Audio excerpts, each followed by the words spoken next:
الحمد لله رب العالمين والصلاة والسلام على أشرف الأنبياء والمرسلين وعلى آله وصحبه ومن تبعهم بإحسان إلى يوم الدين أما بعد.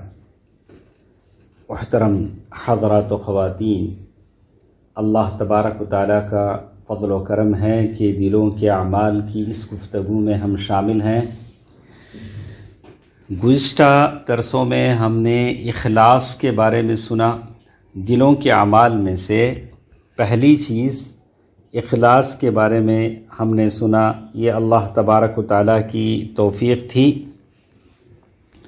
اخلاص کے بارے میں بہت ساری باتیں ہمارے سامنے آئیں کہ اخلاص کا معنی کیا ہے، اخلاص کی اہمیت کیا ہے، قرآن و حدیث میں اخلاص کسے کہتے ہیں، اخلاص کے مراتب کیا ہیں، اور اخلاص پانا کتنا مشکل ہے، اور آدمی جب مخلص ہوتا ہے تو اس کے اندر کیا کیا علامتیں پائی جاتی ہیں، اخلاص کے کیا کیا فوائد ہیں جو آدمی کو دنیا میں اور آخرت میں عطا ہوتے ہیں، ملتے ہیں.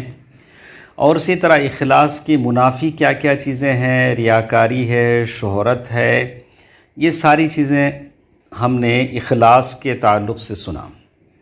یہ تھی ہماری گفتگو دلوں کے اعمال میں سے پہلا عمل اخلاص کے بارے میں. اللہ تبارک و تعالیٰ کا فضل و کرم ہے کہ اب ہم سنتے ہیں ایک دوسری چیز جس کو کہتے ہیں کہ دلوں کے اعمال میں سے یقین کے بارے میں، کہ یقین کسے کہتے ہیں اور وہ کتنی اہمیت والی چیز ہے. اس کو ہم سنتے ہیں.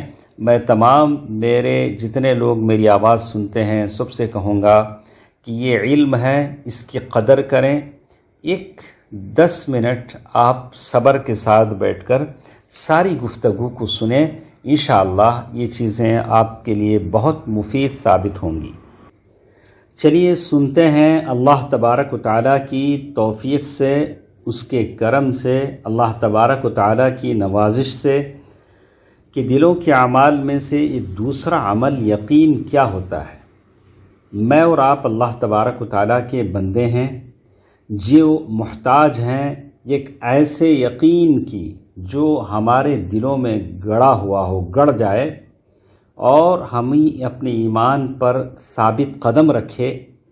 اس لیے کہ مجھے اور آپ کو ایک ایسے یقین کی ضرورت ہے کہ ہمارے سامنے بہت ساری آندھیاں آئیں گے، شبہات کے، وسوسے کے، ہمارے جذبات مجروح ہوں گے، احساسات زخمی ہوں گے.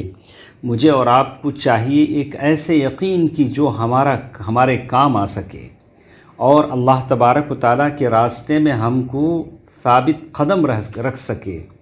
جب تک یہ یقین میرے اور آپ کے دل میں نہیں ہوگا، پتہ نہیں کب کس وقت ہم لوگ بے یقینی کی کیفیت میں پڑ جائیں. اسی لیے مجھے اور آپ کو ضرورت ہے یقین کی. ایسا یقین جو یقین مجھے اللہ تبارک و تعالیٰ کے راستے میں خرچ کرنے پر ابھارتا ہے. ایسا یقین جو مجھے اللہ تبارک و تعالیٰ کے راستے میں جاں فشانی اور قربانی کی تعلیم دیتا ہے. ایسا یقین مجھے اور آپ کو ہونا چاہیے جو مجھے اور آپ کو عمل پر ابھارے. اور ایسا یقین مجھے اور آپ کو ہونا چاہیے جو اس بات کی ضرورت کو اور آگاہی کو بتائے اللہ کے پاس جو ہے وہ باقی رہنے والا ہے اور دنیا میں جو کچھ ہے وہ فنا ہونے والا ہے. اور یہ صرف وہ آدمی کر سکتا ہے جو 100% اللہ تبارک و تعالیٰ پر یقین رکھتا ہو، جنت کی نعمتوں پر اسے یقین ہو. بھلے میرا نفس دنیا کی نعمتوں کے پیچھے کتنا بھاگے، شہوتوں کے پیچھے کتنا بھاگے، شبہات کے پیچھے کتنا بھاگے، لیکن یقین کی دولت آپ کے پاس ہے. ایسا یقین جس کے بارے میں کہا یقین محکم عمل پہ ہم محبت فاتح عالم. ایسا یقین ہونا چاہیے اللہ کی ذات پر، اللہ کی نعمتوں پر، اللہ تبارک و تعالیٰ کی کرم فرمائی پر. یہ یقین ہے جو مجھے اور آپ کو کام آتا ہے. ایک تمہیدی بات تھی جو میں نے آپ کے سامنے بیان کی. میرے اور آپ کے بہت سارے دوستوں کے دماغ میں بات آتی ہے کہ یہ یقین کیا ہوتا ہے، یقین کا معنی کیا ہے، یقین کی حقیقت کیا ہے، یقین کس کو کہتے ہیں؟ تو چلیے ہم سنتے ہیں یقین کہتے کسے ہیں۔ جب تک کسی چیز کی اصلیت کو، اس کی صحیح چیز کو آپ جانیں گے نا، اس چیز کی حقیقت آپ کے سامنے نہیں آئے گی۔ یقین کہتے ہیں، لغت میں کہتے ہیں العلم، جانکاری کو، نالج، و ازاحت الشک، یعنی بالکل ایسا یقین کہ شک کی گنجائش باقی نہ رہے۔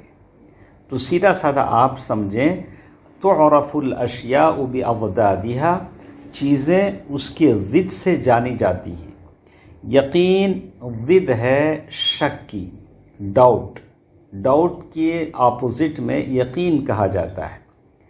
جیسے جہالت یعنی جہل ضد ہے علم کی، اور اسی طرح شرعی معنی میں یقین کسے کہتے ہیں؟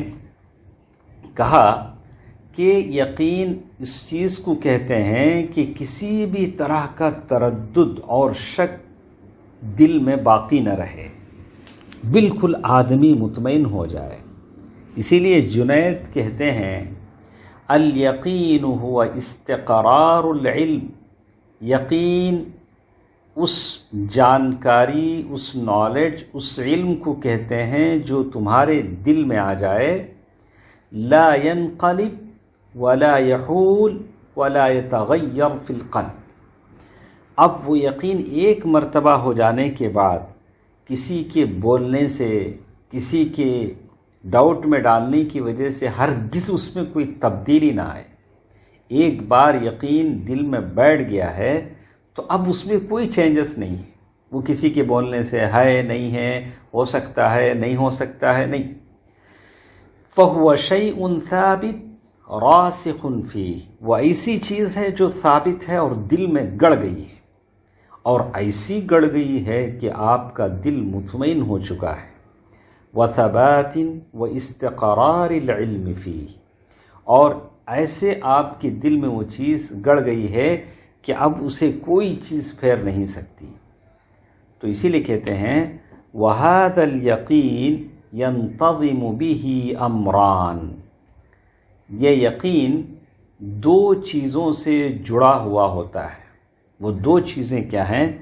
أَحَدُهُمَا عِلْمُ الْقَلْبِ وَالثَّانِي عَمَلُ الْقَلْبِ، ایک چیز جو یقین سے وابستہ ہے وہ دل کا علم ہے، اور دوسری چیز جو یقین سے وابستہ ہے وہ دل کا عمل ہے۔